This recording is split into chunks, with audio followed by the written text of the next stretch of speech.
بسم الله الرحمن الرحيم إن الحمد لله نحمده ونستعينه ونستغفره ونعوذ بالله من شرور أنفسنا ومن سيئات أعمالنا من يهده الله فلا مضل له ومن يضلل فلا هادي له وأشهد أن لا إله إلا الله وحده لا شريك له وأشهد أن محمدا عبده ورسوله صلى الله عليه وعلى آله وصحبه وسلم تسليما كثيرا. Donc le titre de ce cours-là, c'est Al-Hijratu ilallah, l'émigration vers Allah. Donc l'émigration vers Allah dont on parle dans ce cours, celle qui est voulue dans ce cours, c'est l'émigration du cœur vers Allah subhanahu wa ta'ala et le cheminement de l'individu vers Allah azza wa jal. Donc Al-Hijra peut viser beaucoup de choses. Et Al-Hijra dont on entend souvent parler, c'est plutôt la Hijra al-Jasadiyya, c'est-à-dire l'émigration du corps, qui est une adoration qui existe et qui existera jusqu'au jour du jugement, al-hijra, et qu'on trouve expliqué dans les livres de fiqh, et qui est le fait qu'un musulman se déplace vers un pays, donc d'un pays de koufr vers un pays d'islam. Ça c'est al-hijra, dont on a l'habitude de parler, et dont parlent les livres de fiqh notamment, et c'est pas le sujet du cours. Donc celui qui veut connaître ce sujet-là, il y a d'autres cours, ou alors, tout simplement, il y a beaucoup de paroles de ulama et de fatawa de savants sur ce sujet. Ici, on va parler de al-hijratu ilallah, c'est-à-dire la hijra, le fait que la personne s'écarte et délaisse des choses pour cheminer et se tourner vers la voie d'Allah subhanahu wa ta'ala. Et c'est le sens dans lequel Ibn al-Qayyim a utilisé le mot hijra dans son livre Tariq al-Hijratayn, le chemin des deux hijras, c'est-à-dire le chemin des deux émigrations. Et il veut dire par là l'émigration vers Allah et l'émigration vers le prophète sallallahu alayhi wa sallam. L'émigration vers Allah, c'est-à-dire vers l'adoration exclusive d'Allah, et l'émigration vers le prophète, c'est-à-dire le fait d'adopter la sunna du prophète sallallahu alayhi wa sallam seul comme chemin. Donc cette hijra et cette façon d'utiliser al-hijra dans ce cours, c'est aussi basé sur le hadith dans lequel le prophète sallallahu alayhi wa sallam a dit Al-muhajiru man hajara as-su. L'immigré ou l'émigré, c'est celui qui quitte le mal. Al-muhajir man hajara as-su. C'est comme s'il disait le vrai immigré, celui qui fait réellement l'émigration, c'est celui qui quitte le mal, c'est-à-dire celui qui s'écarte du mal. Donc cette émigration vers Allah subhanahu wa ta'ala dont on parle dans ce cours, elle commence premièrement par le fait de quitter la mécréance et quitter le polythéisme pour se tourner vers l'islam.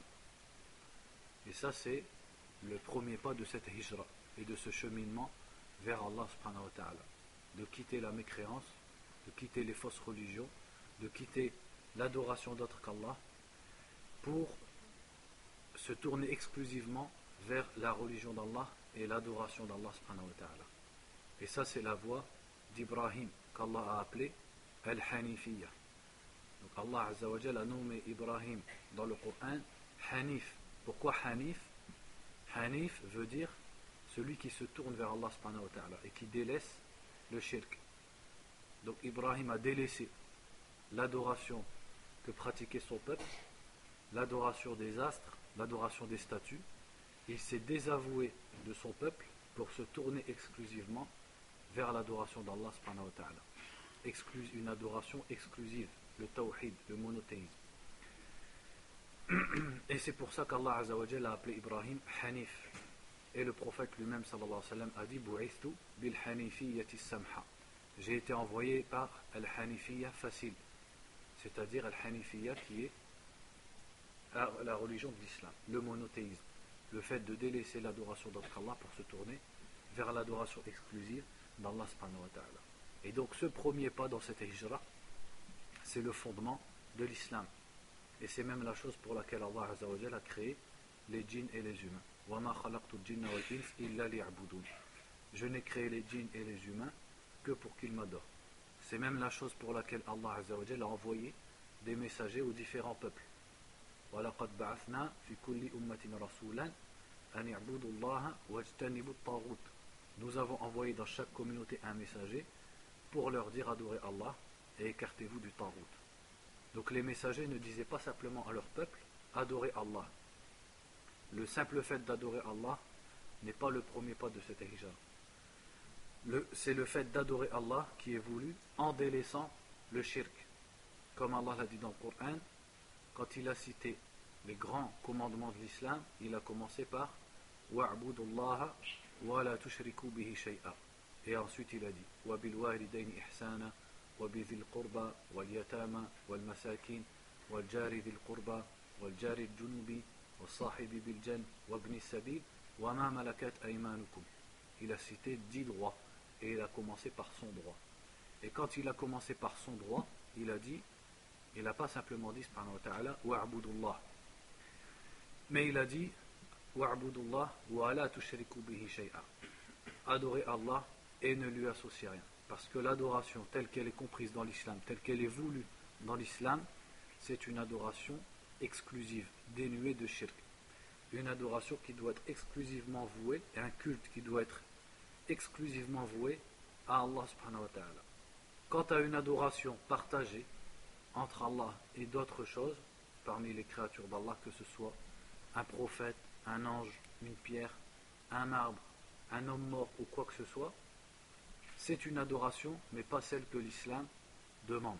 Car celle que l'islam demande, et qui est le fondement de l'islam, c'est l'adoration exclusive, le tawhid, le fait d'adorer Allah seul. Et ça également, c'est un des secrets qu'on trouve dans la sourate Qul ya ayyuhal kafirun la a'budu ma ta'budun. Ce premier verset, il est facile. Je n'adore pas ce que vous adorez, car Muhammad sallallahu alayhi wa sallam n'adorait pas ni Allat, ni l'Uzza, etc. Mais la problématique est dans le verset suivant. Wala antum abiduna ma a'bud. Et vous n'êtes pas adorateurs de ce que j'adore. À qui est adressée cette phrase? À Quraysh, aux mécréants de la Mecque, aux associateurs, aux polythéistes, aux païens. Donc Allah a dit au prophète sallallahu alayhi wa sallam, dis-leur, vous n'adorez pas ce que j'adore. Est-ce que les Quraysh n'adoraient pas Allah? Si. Donc comment Allah dit au prophète, dis-leur, vous n'adorez pas ce que j'adore, alors qu'ils adoraient Allah?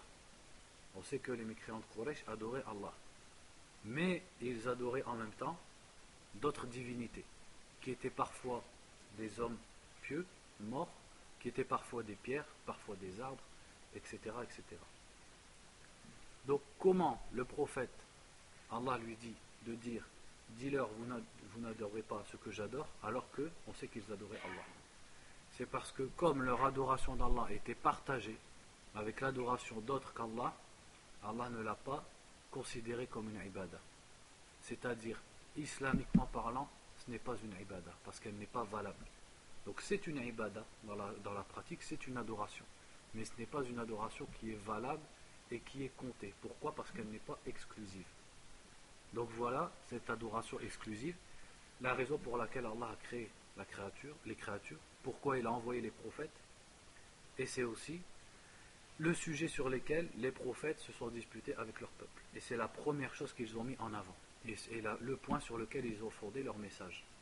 Comme Allah l'a cité à propos de beaucoup de prophètes, la première chose, comme c'est cité dans le Coran, qu'ils disaient à leur peuple, Ya qawmi abudullah ma lakum min ilahin ghayru. Allah a cité cette phrase à propos de Nuh, de Salih, de Shu'aib et de Hud. La première chose qu'ils venaient dire à leur peuple, ô mon peuple, adorez Allah, vous n'avez pas d'autre divinité que lui. Et le prophète Mohammed sallallahu alayhi wa sallam en était, le dernier des prophètes, en était aussi l'exemple. Il a marché sur la même voie que celle des prophètes avant lui. Et c'est pour ça que lorsqu'il a commencé son message, il l'a commencé en disant Ayyuhan nas, qulu la ilaha illallah tuflihu. Ô vous les gens, dites la ilaha illallah et vous réussirez. La ilaha illallah qui a impliqué qu'ils délaissent l'adoration d'autres qu'Allah. Et c'est parce qu'ils adoraient autre qu'Allah qu'il les a combattus et qu'il a fait face aux mécréants de Quraysh et des Arabes en général. Et il a fini son message en disant, quelques jours avant sa mort, sur son lit de mort, La'ana Allahu al-Yahuda wal-Nasara ittakhadhu qubura anbiya'ihim masajid. Qu'Allah maudisse les juifs et les chrétiens car ils ont pris les tombes de leurs prophètes comme lieu de prière. Avec quel rapport, avec quel domaine ça a rapport, le fait qu'ils aient pris les tombeaux des prophètes comme lieu de prière, avec l'adoration et avec le shirk. Donc on voit que jusqu'à sa mort, il a pris soin de mettre en garde sa communauté contre le shirk et de les appeler à l'adoration d'Allah seul. Et quelques mois avant sa mort, lorsqu'il a envoyé Mu'adh au Yémen, radiallahu anhu, qu'est-ce qu'il lui a dit? Tu vas aller vers des gens du livre, car les Arabes du Yémen à l'époque étaient soit juifs, soit chrétiens, contrairement au reste des Arabes de la péninsule arabique, qui étaient plutôt voués à l'adoration des statues. Tu te diriges vers des gens du livre, alors que la première chose à laquelle tu les appelles soit فَلْيَكُنْ أَوَّلَ مَا تَدْعُوهُمْ إِلَيْهِ أَنْ يُوَحِّدُوا اللَّهِ. Dans une version, une riwaya, il a dit أَنْ يُوَحِّدُوا اللَّهِ, c'est-à-dire qu'ils adorent Allah seul. Est-ce que les juifs et les chrétiens ne disaient pas La ilaha illallah? Si. Et est-ce qu'ils ne prétendent pas être monothéistes? Si. Donc qu'est-ce que le prophète sallallahu alayhi wa sallam a voulu dire quand il a dit tu diras en premier à ces juifs et à ces chrétiens an yuwahhidullah, tawhidullah? Qu'est-ce qu'il a voulu dire? Est-ce que le fait de croire en un seul Dieu, est-ce qu'il n'avait pas déjà? Si. Les juifs et les chrétiens prétendent croire et effectivement ils croient en un seul créateur. Donc pourquoi les appeler au tawhid? Parce que c'est le tawhid dans l'adoration, le fait de vouer l'adoration exclusivement à Allah et de délaisser l'adoration de Isa, de Maryam, des rabbins, des saints, qu'ils soient vivants ou morts, etc., etc. Donc même le prophète Mohammed sallallahu alayhi wa sallam, quand il envoyait un messager, il lui faisait commencer sa da'wa par le tawhid.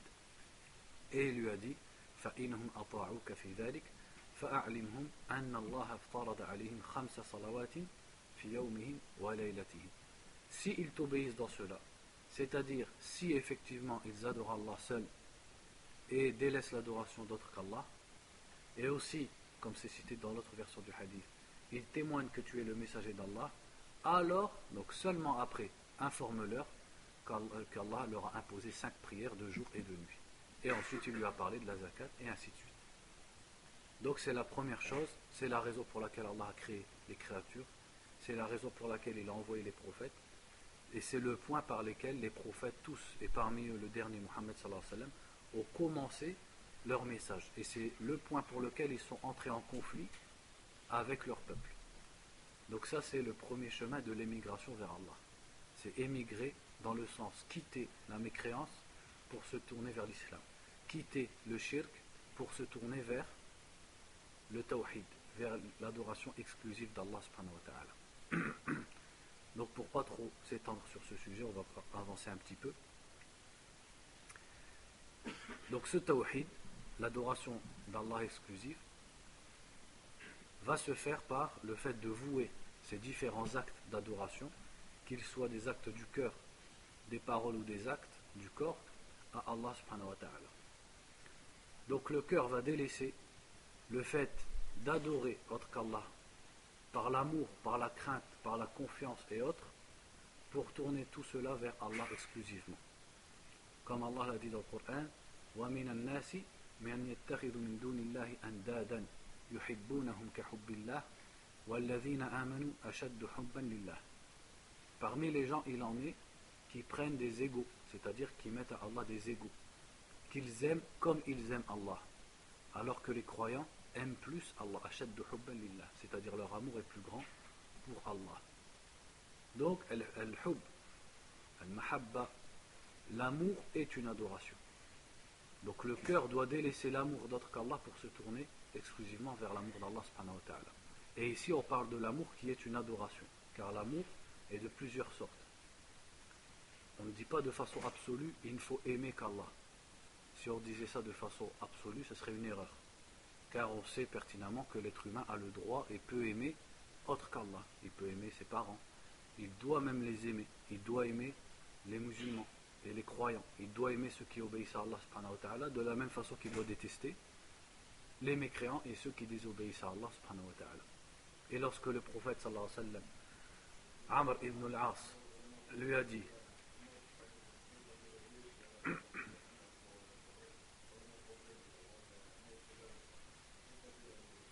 pas responsable avec le Azdi, tu peux.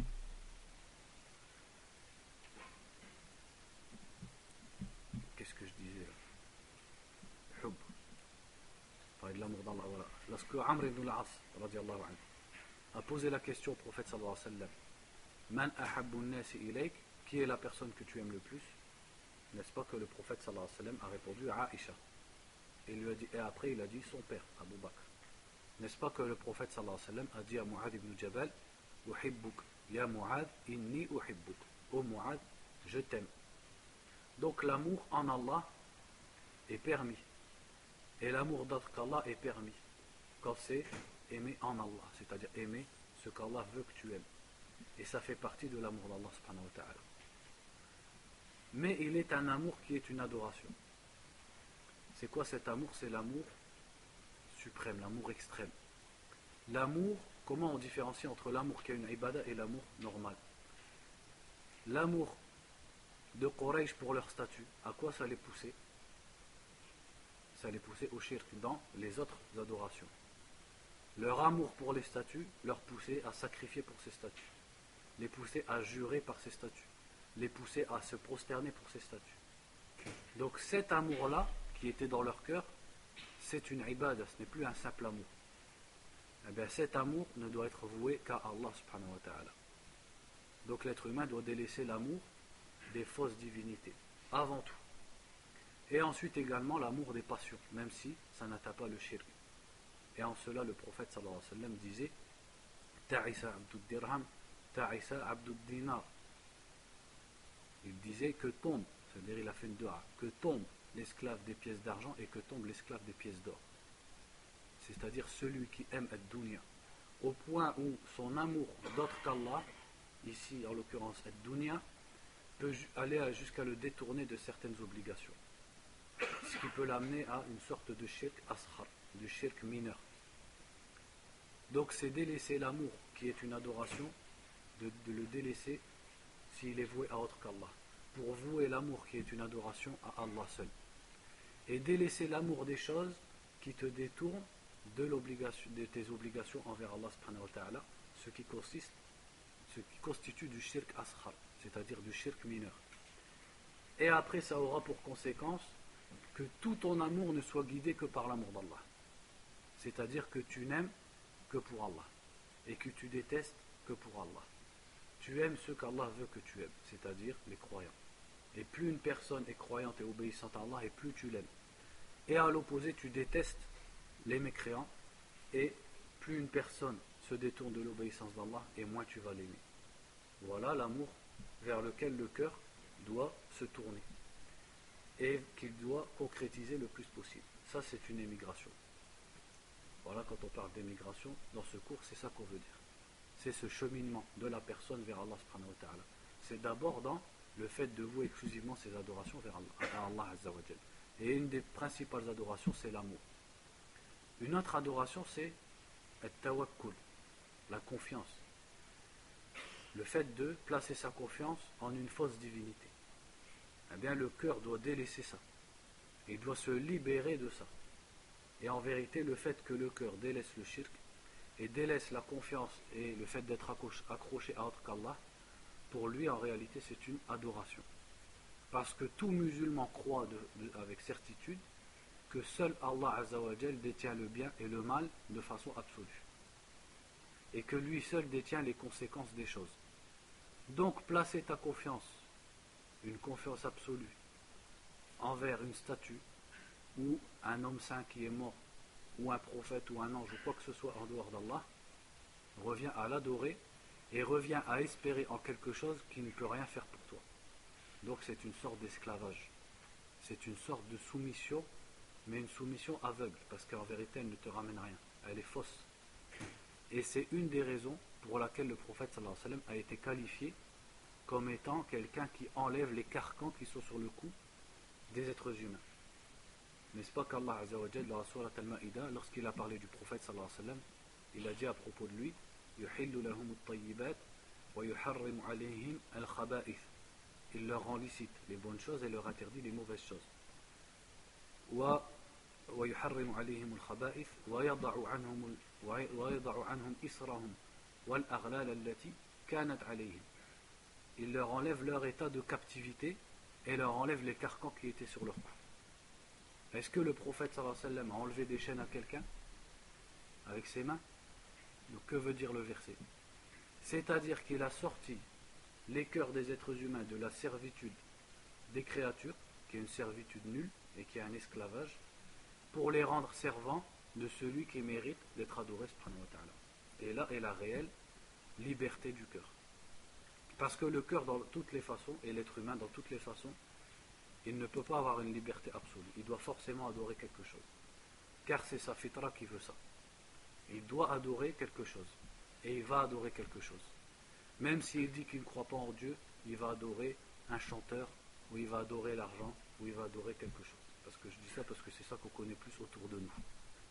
Si déjà avant ça, il n'adore pas Jésus, ou Marie, ou Sainte Catherine, ou Saint Athel, ou Saint Pierre, etc.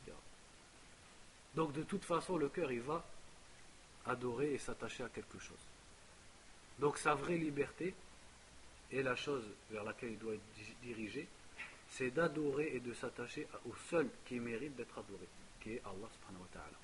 Donc c'est pour ça que le prophète a été qualifié comme étant quelqu'un qui enlève, sallallahu alayhi wa sallam, les carcans des coups des êtres humains. C'est-à-dire il les libère de l'adoration des créatures pour les diriger vers l'adoration du Créateur. Et cette chose, elle apparaît fortement dans At-Tawakkul. At-Tawakkul, c'est-à-dire le fait de placer sa confiance, est une ibadah, c'est une adoration.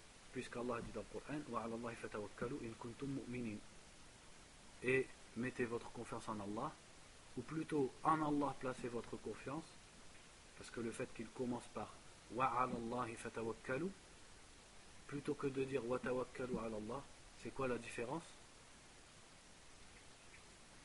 Al-Hasr, c'est-à-dire le fait qu'il ait dit Wa 'ala Allahi fatawakkalu, le fait qu'il ait commencé à la phrase par Wa 'ala Allah, c'est-à-dire et en Allah placez votre confiance, ça prouve l'exclusivité, la singularité, c'est-à-dire que cette confiance doit être placée à Allah seul. En français aussi ça existe. Si je te dis mets ta confiance en Allah, et si je te dis c'est en Allah qu'il faut que tu mettes ta confiance, il y a une différence ou pas?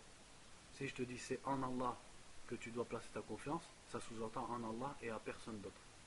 Donc ce verset, et des versets sur le tawakkul, il y en a plein, qui montrent qu'Allah Azza wa Jal a ordonné aux êtres humains de placer sa confiance en lui. Donc c'est une adoration. Donc l'être humain doit se libérer du fait de placer sa confiance et d'espérer tout ce qu'il va acquérir ou espérer la protection contre le mal d'autre qu'Allah pour vouer ce tawakkul à Allah subhanahu wa ta'ala. Donc ça c'est dans le cœur. Et qu'est-ce que le tawakkul? Comment on explique le tawakkul? Le tawakkul a deux piliers. On l'explique par deux choses. C'est qui me dit les deux piliers du tawakkul? J'interroge parce que je sais que vous, sinon vous ne lèverez pas la main.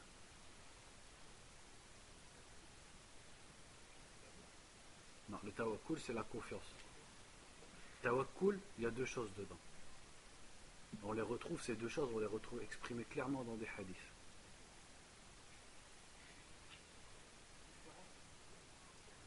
Non, c'est pas ça. Ouais, le tawhid, ouais, l'espérance, l'amour, d'accord. Mais le tawakkul, qu'est-ce que c'est?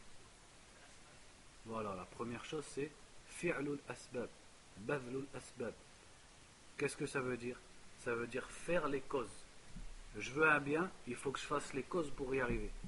Je veux être protégé d'un mal, il faut que je fasse les causes pour en être protégé. Les causes qui sont licites, premièrement, et les causes qui sont raisonnables, c'est-à-dire les causes qui correspondent à ce que je veux. Si je veux me marier, il ne faut pas aller à la boîte à terrine.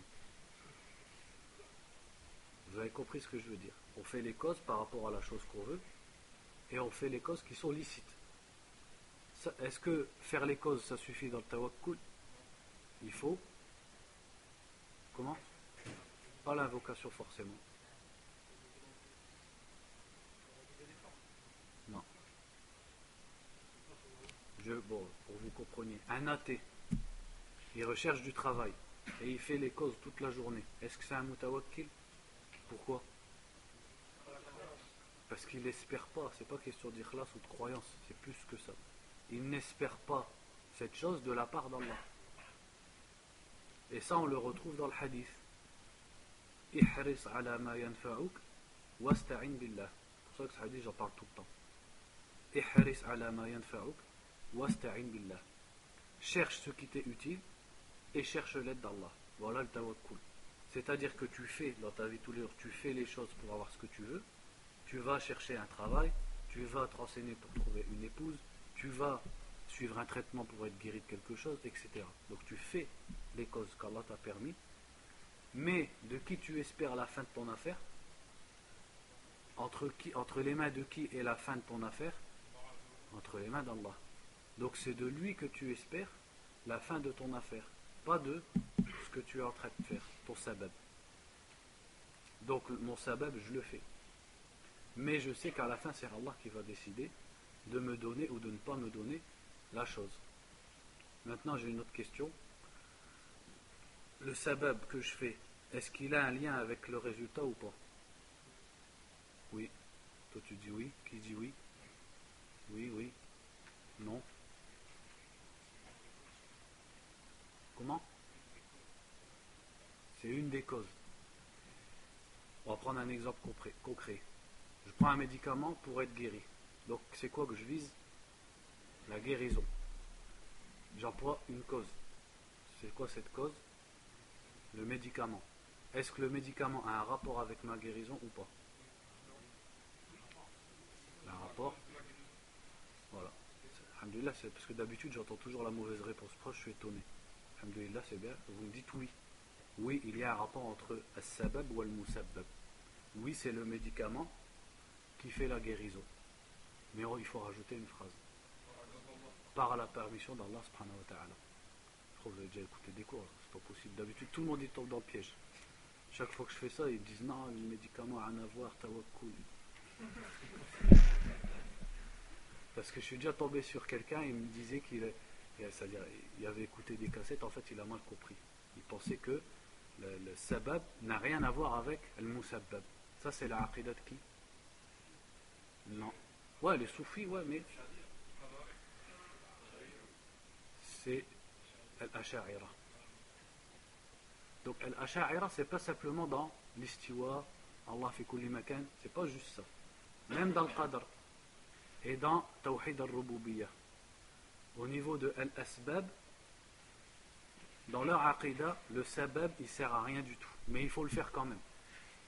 C'est-à-dire, il faut le faire, mais il n'a pas de rapport avec la conséquence. Qu'est-ce que ça veut dire? On va prendre l'exemple du feu. Le feu, c'est une cause pour faire quoi? Pour brûler. Le feu, ça brûle. C'est une cause pour brûler. Dans la aqidah ash'ariyya, si j'allume un briquet et je me brûle le doigt, ce n'est pas le feu qui m'a brûlé. C'est Allah Azza wa Jal directement. Et le feu, il ne sert que comme une alama, comme un signe. C'est un signe qu'à ce moment-là, Allah va me brûler. Vous comprenez? Et c'est pas le feu qui me brûle. L'autre extrême, ça serait de dire quoi? C'est que le feu brûle sans qu'Allah Azza wa Jal n'ait quoi que ce soit à voir dedans. Ça, c'est plutôt les athées qui vont dire ça. C'est que les choses, on repose tout sur les choses. Et la aqidat Ahl-Sunnah wal Jama'a, c'est quoi? C'est de dire qu'Allah Azza wa Jal a créé le monde avec des causes et des conséquences. Et toute chose a une cause. Allah a créé le monde comme ça. Tu veux la meilleure preuve? Essaye de faire un enfant sans te marier. Et on verra si les choses, elles n'ont pas besoin d'asbab. Et que les asbab ont un lien avec al-musabbab, avec la conséquence, mais par la permission d'Allah subhanahu wa ta'ala. Donc dans l'exemple du médicament, c'est Allah Azza wa Jal qui fera que ton médicament est efficace. Donc Allah Azza wa Jal a mis dans ce médicament la propriété de guérison. Mais pour une cause ou pour une autre, pour d'autres causes externes, Allah peut empêcher la guérison du médicament. Donc à la fin, c'est qui détient la fin? C'est Allah. Dans l'exemple du feu, c'est le feu lui-même qui brûle. On n'a pas de problème sur ça, on a compris. Mais qui a donné au feu cette propriété de brûler? C'est Allah. Qui a permis dans le destin de brûler au feu de brûler? C'est-à-dire, est-ce que le feu, en dehors de la volonté d'Allah, aurait pu te brûler? Non. Donc le feu brûle, c'est un sabab, mais par la permission d'Allah subhanahu wa ta'ala. Voilà la aqidat Ahl-Sunnah dans ce qui concerne les causes et les conséquences. Ça, c'est important de le savoir. Voilà, j'allais y venir. Dans l'exemple d'Ibrahim, parce que c'est un rapport avec le feu, pour ça que j'ai choisi l'exemple du briquet. C'est pour en arriver au dalil dans le Coran. Lorsque le peuple d'Ibrahim a voulu le jeter au feu, on sait que, est-ce que le feu a brûlé Ibrahim ou pas? Il ne l'a pas brûlé. Pourquoi? Parce qu'Allah lui a dit Kuni bardan wa salaman ala Ibrahim. Soit du froid et une sécurité pour Ibrahim.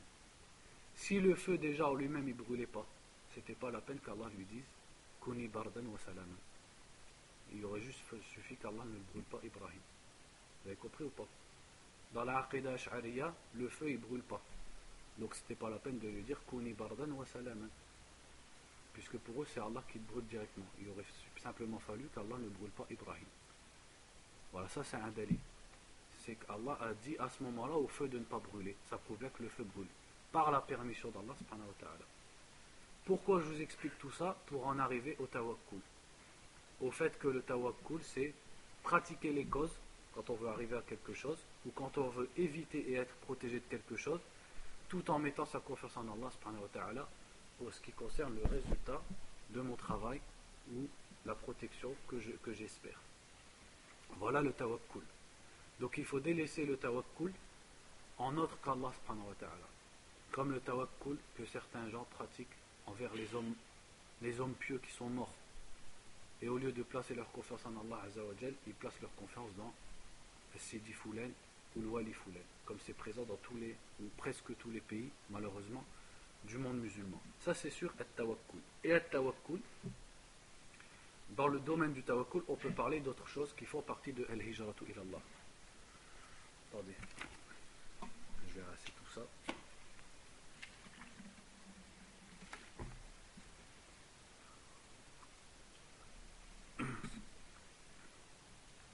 Et qui sont toujours dans le domaine du fait de libérer le cœur de l'attachement à autre qu'Allah subhanahu wa ta'ala. Car la hijra vers Allah, c'est pas seulement délaisser le shirk pour se tourner vers le tawhid, mais c'est également délaisser les superstitions et les fausses croyances pour se diriger vers les vraies croyances, qui est le tawhid et la croyance en Allah Azza wa Jal. Donc par exemple, parce que ça a un lien avec le tawakkul, le fait de délaisser des pratiques de superstition et de s'attacher à des fausses croyances. Et dans ce domaine, on va citer 3 choses ici. Une de ces choses, c'est ce qu'on appelle at-tiyara. At-tiyara qui veut dire le sort ou la superstition ou l'augure. C'est croire à ce que, par exemple, tel signe annonce le malheur. Ou tel signe annonce le bonheur. Et donc j'attache mon cœur à ces signes. Et qu'est-ce qui va en résulter? Soit de la peur ou au contraire de la confiance. Donc le cœur, au lieu de devenir le serviteur d'Allah et de dépendre d'Allah, il va dépendre des choses imaginaires. Donc par exemple en France, nous qu'est-ce qu'on connaît sur ça? Un chat noir il passe, ça y est, il ne faut pas que je parte. Ou alors si je suis passé sous une échelle, ça va me porter malheur, etc. etc. Et dans les pratiques des Arabes avant l'islam, en quoi ça consistait? Zajrut tay, c'est-à-dire ils faisaient peur à des oiseaux pour qu'ils s'envolent. Et une fois qu'ils s'envolaient, ils regardaient la direction qu'ils avaient prise. S'ils prenaient telle direction, pour eux, c'était un signe de réussite. Donc s'ils devaient voyager, ils partaient. S'ils prenaient la mauvaise direction, pour eux, c'était un signe de perte, et donc ils ne partaient pas, ils se retenaient. Donc leur cœur était attaché à des asbab khayaliya, des causes imaginaires. Et c'est pour ça que le prophète sallallahu alayhi wa sallam a dit at-tiyaratu shirk, at-tiyaratu shirk. La superstition est du shirk, la superstition est du shirk. Car c'est attacher ton cœur à des causes complètement imaginaires, des causes qui n'en sont pas. Et Abdullah ibn Mas'ud a dit, quand il a cité ce hadith, وَمَا مِنَّا إِلَّا 3 points de suspension, وَلَكِنَّ اللَّهَ يُذْهِبُهُ بِالتَّوَكُّلِ. Ibn Mas'ud, quand il a rapporté le hadith qui dit l'augure est du shirk, l'augure est du shirk, ensuite il a dit, radiyallahu anhu, et chacun d'entre nous a, c'est-à-dire chacun d'entre nous, son esprit est traversé par ce genre de suggestion. Ça va te porter malheur, ça va te porter bonheur, etc.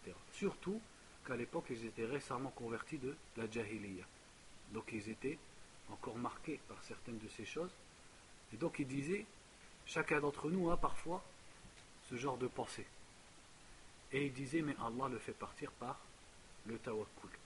C'est-à-dire, Allah fait partir cela, ses pensées et ses superstitions, par le tawakkul. C'est pour ça que j'ai parlé de ça ici. Par le fait de placer sa confiance en celui qui réellement détient le bien et détient le mal, subhanahu wa ta'ala, sans faire attention à des fausses causes, au chat noir ou à l'échelle ou je ne sais quoi, au mauvais sort ou à l'augure comme on dit. Donc ça, c'est une émigration du cœur vers Allah. Le cœur va se libérer des superstitions, des fausses croyances pour se tourner vers la croyance en Allah et vers la confiance en Allah et le monothéisme. Et c'est là qu'on observe aussi que l'islam, surtout dans le domaine de la croyance, il a effacé les croyances et les habitudes de la jahiliya, mais il a mis en échange des croyances et des pratiques de monothéisme. Il n'a pas laissé un trou. Donc ici par exemple, qu'est-ce qu'il a dit Abdullah ibn Mas'ud? Ces superstitions, Allah les enlève par le tawakkul. Le tawakkul remplace les superstitions d'avant l'islam. Et c'est semblable à ce que Abdullah ibn Mas'ud radiallahu anhu a dit à sa femme Zaynab quand il a vu qu'elle avait autour du cou une amulette. En fait c'est pas vraiment une amulette, c'est des fils qu'elle portait en pensant que ça allait lui donner la guérison. Et il y avait un sorcier juif qui avait lu dedans, qui avait poustillonné sur ses fils. Et donc elle pensait que ça amenait la guérison, sachant elle était de la génération des tabi'in. Ce n'était pas une sahabiya. Pour pas que ça passe dans l'esprit de l'un d'entre nous, comment une sahabiya a pu croire ça? Ce n'était pas une sahabiya, c'était une tabi'iyya. C'était la femme de Abdullah ibn Mas'ud. Donc Abdullah ibn Mas'ud l'a arraché de son cou et il lui a dit Inna ala Abdillahi la aghniya wa ani shirk. La famille de Abdullah n'ont pas besoin du shirk. Et après il lui a dit j'ai entendu le messager d'Allah sallallahu alayhi wa sallam dire Inna ar-ruqa wa at-tama'ima wa at-tiwalat shirk. Les incantations, c'est-à-dire les incantations ar-ruqa telles qu'il est pratiqué avant l'islam, et les talismans at-tama'im, donc c'est comme elle portait, ou at-tiwala, qui est une sorcellerie pour séparer l'homme de sa femme ou au contraire le rendre esclave de sa femme ou l'inverse, fait partie du shirk. Mais il ne s'est pas arrêté là. Donc il lui a dit que ce qu'elle venait de faire c'était du shirk, mais il ne s'est pas arrêté là. Il lui a dit il te suffisait de dire comme le prophète sallallahu alayhi wa sallam disait Adhibil ba's rabban nas washfi anta shafi la shifa'a illa shifa'uk shifa'an la yughadiru saqama. Donc il lui a dit tu aurais dû dire comme le prophète sallallahu alayhi wa sallam disait, et là il lui a appris la dua que le prophète disait contre la maladie sallallahu alayhi wa sallam. Donc l'islam a enlevé les fausses pratiques, les superstitions et les talismans, mais il n'a pas laissé un trou. Il a remplacé ça par des incantations dans lesquelles il y a le tawhid, c'est-à-dire certaines prières à dire pour la maladie, etc. etc. Et ça, c'est une des sagesses qu'un prêcheur il doit avoir. Quand je dis un prêcheur, c'est en fait tout musulman quand il veut prêcher. Chacun dans son univers, entre guillemets, que ce soit dans ta famille, au travail, etc. Quand tu apprends à des gens qu'une chose est interdite, que ce soit dans le domaine de la croyance, de la pratique, du manger, etc., montre-leur en échange les choses que l'islam a amenées, pour ne pas laisser un trou, pour pouvoir les rediriger vers quelque chose qui est licite. Comme ça, certes tu leur as enlevé une croyance ou une pratique, mais tu les as occupés et redirigés vers une autre pratique qui va combler le trou. Aussi parmi ce qui a un rapport avec at-tawakkul, c'est justement at-tama'im, dont on vient de parler, et dont le prophète sallallahu alayhi wa sallam a dit que c'était du shirk, dans le hadith de Abdullah ibn Mas'ud, et dans d'autres hadiths aussi, comme le hadith Man ta'allaqa tamimatan fala atamma Allahu lah. Celui qui s'accroche un talisman, qu'Allah ne lui accomplisse pas son vœu. Il a dit Man ta'allaqa tamimatan fala atamma Allahu lah. Il a utilisé un verbe qui ressemble à tamima, c'est-à-dire qu'Allah ne complète pas ce qu'il veut ou ne complète pas son affaire. Donc al-shirk ici a un rapport avec la liberté du cœur et at-tawakkul. Parce qu'imaginez-vous une personne dotée de raison, à qui Allah Azza wa Jalla a donné ce bienfait qu'est la raison, et qui va s'attacher à un fil, ou à un morceau de cuir, ou à un morceau de papier, ou à un pneu ou à un fer de cheval, et il place sa confiance et ses craintes par rapport à ce fer de cheval, ce pieu, ce pneu, j'ai dit, ce pneu, ce fer de cheval ou ce petit talisman qui est dans sa poche. Si ça, c'est pas l'esclavage, alors quel est l'esclavage? Il n'y a pas plus grand que l'esclavage du cœur, car c'est le cœur qui maîtrise un être humain. Et donc, ça, c'est un esclavage. Parce que tu es attaché et soumis à un petit objet qui tient dans le creux de ta main. Peut-être c'est toi-même qui l'as inventé et qui l'a écrit, alors que ce petit objet ne peut rien pour toi. Et en ce qui concerne at-tama'im, d'ailleurs je vais vous poser la question, c'est pas moi qui vais le dire, quand est-ce que les tama'im sont du shirk akbar et quand est-ce qu'elles sont du shirk asghar? Il ne faut pas venir devant si vous n'avez pas de questions.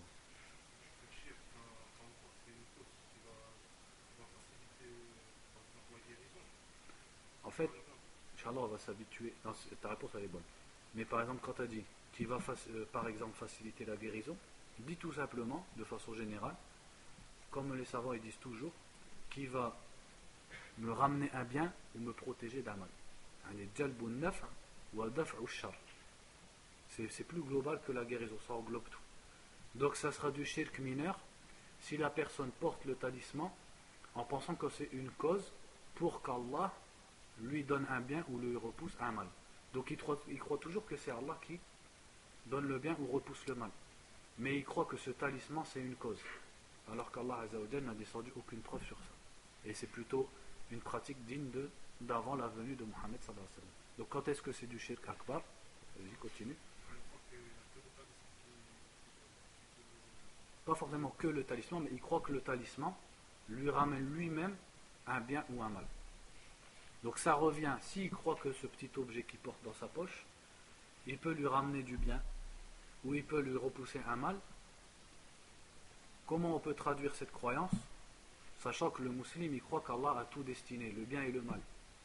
Donc c'est comme s'il croyait que cette chose, elle peut repousser un mal qu'Allah lui a écrit, ou elle peut lui ramener un bien qu'Allah ne lui a pas écrit.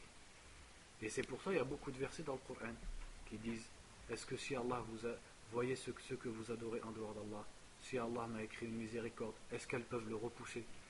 Et si Allah m'a écrit un mal, est-ce qu'elles peuvent l'empêcher? C'est la même chose avec les talismans. C'est pas seulement avec les statues, mais même le talisman. Tu crois qu'un petit objet comme ça, il va te ramener du bien, si Allah ne te l'a pas écrit, ou qu'il va repousser du mal, si Allah il te l'a écrit. Donc tu l'as mis à l'égal de qui? À l'égal d'Allah subhanahu wa ta'ala.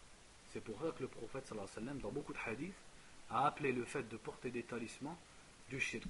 Et malheureusement, c'est quelque chose de courant chez les musulmans, et surtout chez les anciens et les vieilles femmes, ils portent des talismans.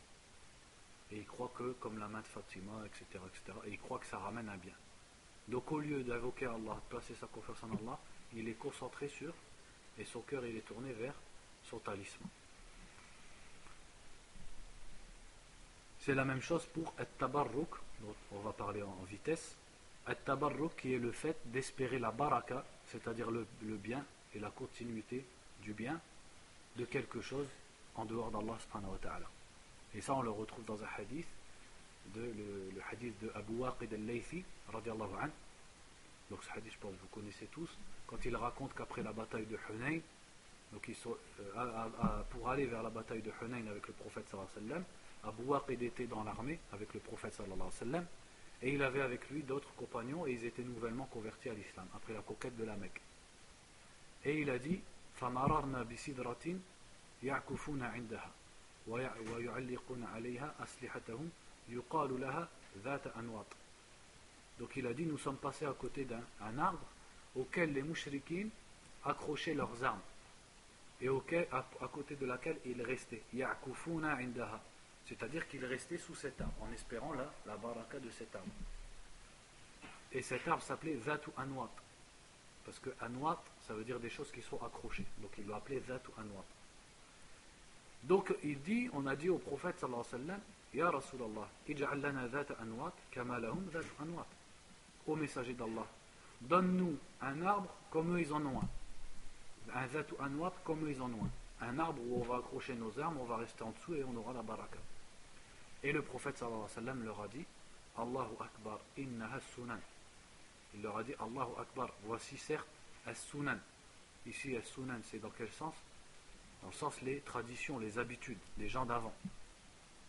لقد قلتم والذي نفسي بيده كما قالت بنو إسرائيل لموسى اجعل لنا إلها كما لهم آلهة قال إنكم قوم تجهلون لتتبعن سنن من كان قبلكم. Il leur a dit, vous venez de me dire, comme les enfants d'Israël ont dit à Moussa, donne-nous une divinité comme eux ont une divinité. Et à la fin, le prophète leur a dit, sallallahu alayhi wa sallam, vous allez suivre les voies de ceux qui vous ont précédés. Dans le bien ou dans le mal, il veut dire? Dans le mal. Ce qu'ils ont fait de mal, vous allez le réitérer, cette communauté. Donc regardez, Banu Israël, qu'est-ce qu'ils ont demandé à Moussa? Quand ils ont vu des gens qui adoraient un veau en or, ils ont dit à Moussa, nous aussi on veut un Dieu comme ça. On veut un Dieu qu'on voit, un Dieu matériel. Ça c'est quand l'être humain, souvent il penche vers ça. Il aime les choses concrètes. C'est pour ça qu'il fait des talismans, il aime bien quand ça se touche, quand il peut voir. Donc eux, qu'est-ce qu'ils ont dit? Donne-nous un Dieu comme ça, un Dieu qu'on peut voir, un Dieu matériel. Donc le prophète sallallahu alayhi wa sallam a comparé, quand ils lui ont demandé d'avoir un arbre qui donne la baraka, il a comparé cette demande à la demande de Banu Israël d'avoir carrément un Dieu qu'ils adorent. Qu'est-ce que ça prouve? Que c'est du shirk. Parce que c'est espérer le bien que seul Allah peut te donner de la part de quelque chose qui ne détient rien du tout, un pauvre arbre perdu dans le désert. Donc on est loin de faire le sujet comme il se doit, mais bon, alhamdoulilah, on prend quelques fawaïd comme ça. Parmi les adorations aussi, donc que l'être humain doit se détourner de l'adoration d'autre qu'Allah, et parmi l'adoration d'autre qu'Allah, il y a ad-du'a, les invocations et le fait de prier autre qu'Allah. Donc l'être humain doit délaisser le fait de prier et d'invoquer autre qu'Allah pour consacrer ses prières et ses invocations à Allah seul. Et les textes qui concernent ad-du'a et qui montrent que c'est une ibada sont très nombreux, comme le verset qui dit وَأَنَّ الْمَسَاجِدَ لِلَّهِ فَلَا تَدْعُوا مَعَ اللَّهِ أَحَدًا. Et les mosquées sont à Allah, alors n'invoquez personne avec Allah. Peut-être vous remarquerez que depuis le début du cours, tout ce que je vous sors comme dalil, la plupart on les trouve dans quoi? Ouais, le Coran c'est normal, si je dis dalil, ben, c'est forcément c'est le Coran ou c'est la Sunna. Kitab al-Tawhid ou Thalathat al-Usul et beaucoup de, voilà, non, Kitab al-Tawhid tout simplement, et beaucoup de hadiths aussi, c'est dans les 40 hadiths. Ça vous montre la baraka qu'il y a dans ces petits livres. On n'a pas besoin d'aller chercher très loin pour faire des cours comme ça. Tout est déjà dans les choses de base. Thalathat al-Usul, Kitab al-Tawhid, al-Arba'un al-Nawawiyya. Mais le problème, c'est qui parmi nous qui étudie ces livres-là? Sachant que ça c'est le B.A.B.A. Ça c'est le B.A.B.A. Ça c'est pas des doctorats ou Thalathat al-Usul, Kitab al-Tawhid, les 40 hadiths. Ça pour quelqu'un qui se prétend suivre as-Salaf al-Salih, c'est le B.A.B.A. C'est-à-dire c'est le début. C'est les choses essentielles à connaître, à avoir étudié. Même si tu ne le mémorises pas, au moins tu l'as déjà lu, étudié, tu comprends. Mais qui parmi nous fait ça? Si je pose la question, qui parmi nous connaît ce que tel shir à 10 km a dit sur l'autre qui est à 20 000 km, il y en aura plus que si je demande qui parmi nous a étudié Kitab al-Tawhid complet. Est-ce que vous trouvez ça normal? Donc on a un problème dans notre façon de comprendre et d'apprendre la religion et les priorités. Et moi j'observe de plus en plus qu'autour de moi, il n'y a pas beaucoup de frères en vérité qui ont étudié, par exemple, Thalathat al-Usul, qui ont étudié. Quand je dis étudier, je ne demande pas de l'avoir appris par cœur, ou etc. Simplement, au moins, avoir écouté l'explication, ou lu l'explication, et l'avoir bien compris d'un cheikh, et de savoir le réexpliquer derrière. Même au moins le sens. Au moins tu sais, comme le frère, mashallah, il m'a dit, les tama'im, c'est du shirk asghar à tel moment, et du shirk akbar à tel moment. Mashallah, c'est ça qu'on veut. D'un jeune qui se dit de Ahl Sunnah wal Jama'a. C'est ça qu'on attend. Mais qu'on connaisse tous les problèmes, et que quand tu es dans une aqiqa, on te dit, bah toi, apparemment tu es un jeune, tu as une barbe, vas-y parle-nous un petit peu, et tu es comme ça, tu peux rien dire, parce qu'en vérité tu n'as rien appris, tu n'as rien étudié, ça c'est l'id. Donc après c'est pas la peine de venir scander tout le temps que tu es sur le minhaj, etc., etc. Si quand des anciens, parce qu'ils espèrent en toi, parce qu'ils voient que tu as une barbe et que tu es un jeune, ils espèrent au moins de toi que tu connaisses un peu, tu saches parler, et tu n'es même pas capable d'expliquer quoi que ce soit. Ça, c'est un rib, il faut se remettre en question sur ces choses-là. Au moins, dans les 42 hadiths, quand même, tant que tu les connais, ou t'en connais quelques-uns, tu sais au moins leur dire et leur expliquer, et leur faire un cours à partir de ça. Ça, normalement, c'est le béaba. Mais qui, malheureusement, parmi nous, apprend ces choses-là? Ceux qui ont l'arabe, alors là, leur excuse, elle n'existe pas. Et même ceux qui n'ont pas l'arabe, en réalité, vous trouvez toujours le moyen de le faire. Que ce soit avec des frères qui l'ont expliqué oralement, comme on fait, ou que ce soit avec les livres qui sont édités, qui sont traduits. Maintenant, tout existe. Thalathatul usul, tous les moutons, on trouve toutes les explications en français. Mais où ils sont ceux qui apprennent ça, et qui, quand on leur demande, vas-y, parle-nous, vas-y, on est assis, vas-y, parle-nous, il y a des awam, il faut leur parler, et ils savent parler. Où ils sont ceux-là, malheureusement. Donc remettez-vous en question sur ces choses-là. Donc ad-du'a, c'était une parenthèse, parce que depuis tout à l'heure, je me dis, en fait, tout ce que je vous dis là, c'est juste dans Thalathatul usul et Kitab al-Tawhid, tout simplement.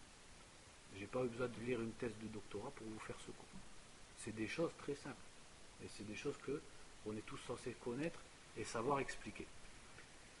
Donc, ad-du'a, c'est une adoration. Et comme le prophète a dit, sallallahu alayhi wa sallam, ad-du'a huwa al-ibada. La du'a, c'est l'adoration. Donc, puisque la du'a, c'est l'adoration, alors on ne peut pas l'avouer à autre qu'Allah. Ça, c'est quelque chose d'assez évident et d'assez connu. Mais il y a quelque chose qui est moins évident et qui fait partie de ad-du'a. C'est ce qu'on appelle talabu shafa'a, le fait de demander l'intercession. Et ça aussi, c'est en rapport avec notre sujet, l'émigration vers Allah. Parce que c'est toujours une question de délaisser le fait de s'accrocher à autre qu'Allah de façon nulle, de façon infondée. Donc, talabu shafa'a, le fait de demander l'intercession, qu'est-ce que ça veut dire? De quoi on parle ici?